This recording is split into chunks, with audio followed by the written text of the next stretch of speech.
దాంట్లో ఫోన్ లేవు, ఫోన్ కావాలి, ఫోన్ చేసుకుని ఇస్తా తీరని చెప్పి ఫోన్ తీసుకుండు.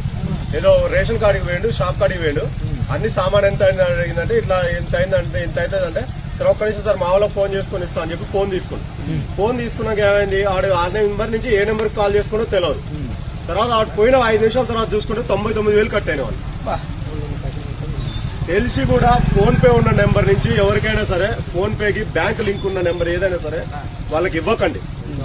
ఏది ఉంటే ఒకవేళ మీరు ఒకవేళ ఇవ్వాలి అనుకుంటే వేరే నెంబర్ ఏదైతే ఉంటుందో మనిషి ఖచ్చితంగా 2 నెంబర్లు వేయాలి. ఒక నెంబర్ లేకుంటే ఎవరు లేదు.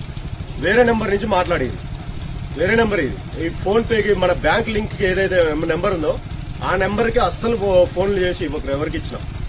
మొన్న అనుకోకుండా పిల్లవాడు సామాను తీసుకుందామని వచ్చిండు. ఒక్క ఫోన్ చేసుకుని ఇస్తానా మా వాళ్ళకి ఇట్లా డబ్బులు పంపి అని చెప్తా ఫోన్ చేసుకోను. వాడు ఫోన్ చేసుకుని వెళ్ళిపోయింది, మళ్ళీ వస్తా అన్నా వెళ్ళిపోయింది. వాడు వెళ్ళిపోయిన 2 నిమిషాలు 99,000 కట్టాను మన అకౌంట్.